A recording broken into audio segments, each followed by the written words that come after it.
Hello everyone and welcome to the F1 corner after the qualifying session of the Azerbaijan Grand Prix. If I had told you a few weeks ago that a Ferrari would take pole position in this 2021 season, you would have said that I'm crazy. Well, if I had told you that they would do it 2 races in a row, then yeah, I would have been crazy. But still, they did it. Charles Leclerc taking a second pole position here in Azerbaijan 2 weeks after doing it in Monaco. A complete jaw dropper that left everyone flabbergasted, and he does that in front of Lewis Hamilton in a Mercedes that looked like was struggling throughout the practice session, and Max Verstappen in third place. We'll get through all the action of this crazy qualifying session that had 4 red flags, but of course we have to start at the beginning in Q1. And of course, remember to smash the like button and to subscribe to this channel so that you do not miss any update regarding the Azerbaijan Grand Prix or this 2021 Formula 1 season.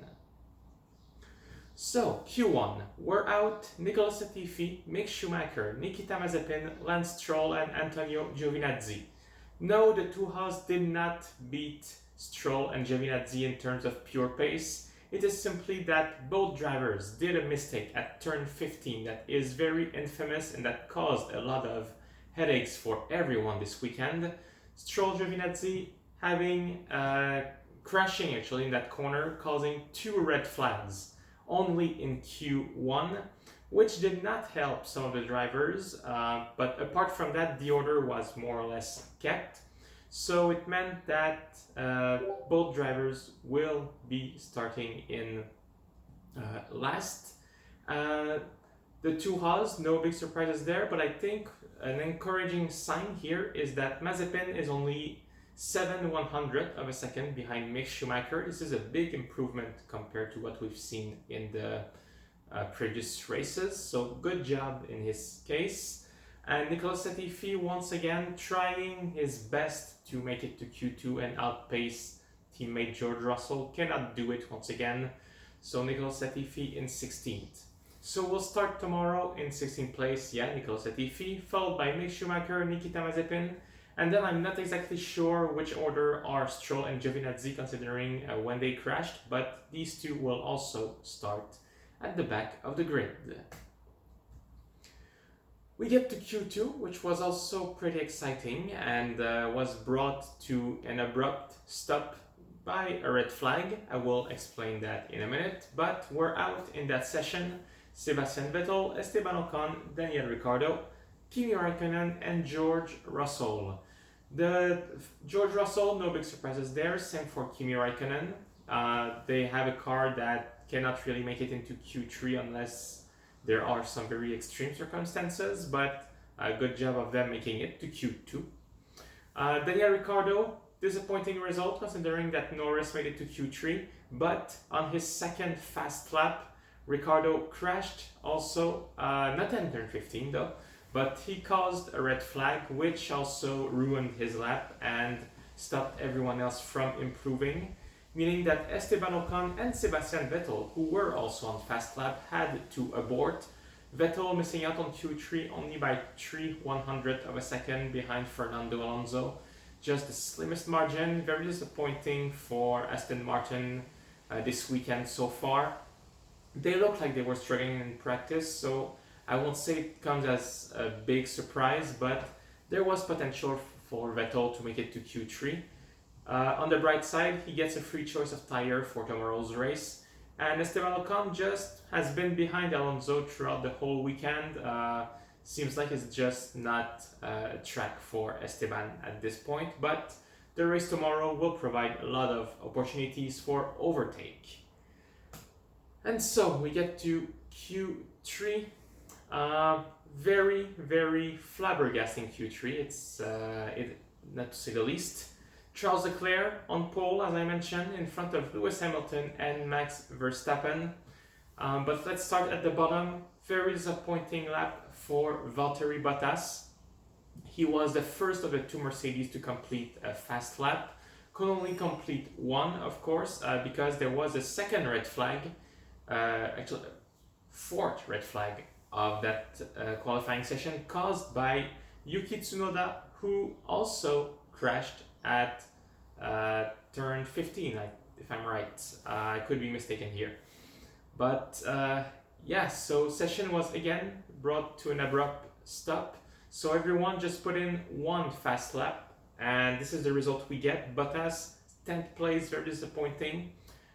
Been struggling all weekend, as I mentioned before, for the Mercedes. And yes, there will be overtaking opportunities, but when you consider that the Red Bulls are quick, that the Ferraris are quick, that the AlphaTauris are quick, it's going to be tough for Bottas to make a lot of ground tomorrow. Alonso, good result in 9th place in front of a Mercedes. Some encouraging sign once again for Alpine. They've been in the point in the last few races, and they've really been improving since Portugal. They are looking into bringing again some points into the bank. Tsunoda, good job making it to Q3 for the first time this season. Sadly, yes, as I mentioned, he crashed in his second lap, so cannot do better than 8th place, and also ruined pretty much everyone else's chance of improving. But 8th place overall, that's a good job, shows good improvement, but the mechanics will have some work to do tonight. Sergio Perez, 7th, was probably hoping for more after some very strong practice session and just showing the pace of the Red Bull overall. He was on his way also on a fast lap, thrown away by Tsunoda. And we'll start 7th, chances of improvement at the start with long straights. Behind Lando Norris, it is a possibility. I think the Ferraris also don't expect to resist too much. Carlos Sainz could be overtaken at the start.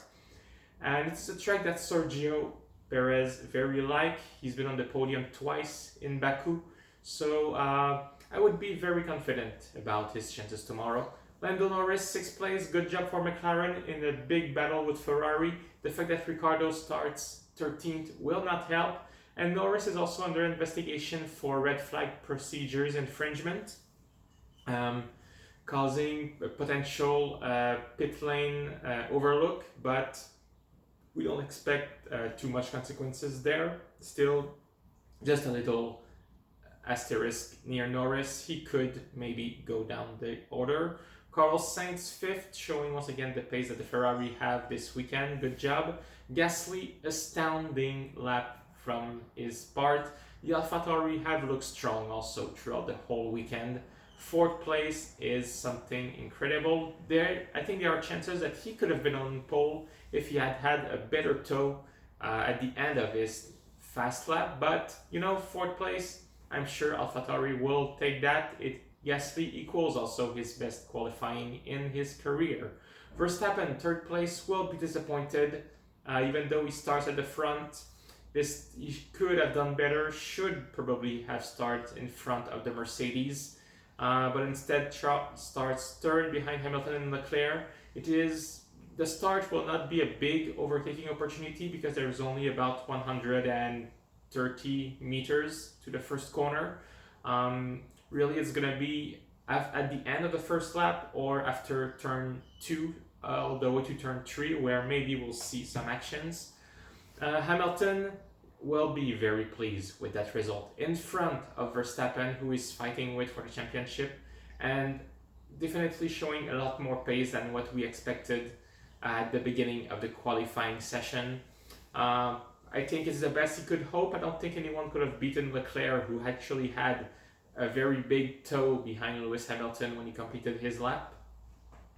So Hamilton, hopefully for him, can overtake Leclerc at the start. And Charles Leclerc, big shout out, 2nd pole in a row, and this time he will actually start the race. Well, we hope. And he said that the cars behind him have a lot more power. He does not expect to stay first throughout the whole race. But, for the team, for Ferrari, who are in a big rebuilding process, this is a big boost to the morale of the whole team. We'll see what he can do. How long can he resist? Maybe a small miracle will keep him in the lead for a while and win the race, but don't cross your fingers. I would really bet more on a Hamilton-Verstappen fight for the win tomorrow. That's it for today, guys. Thank you once again for watching. Remember to smash that like button and to subscribe to the channel. And I will see you again tomorrow after the Azerbaijan Grand Prix for our usual recap of the race. Thank you for watching and see you next time.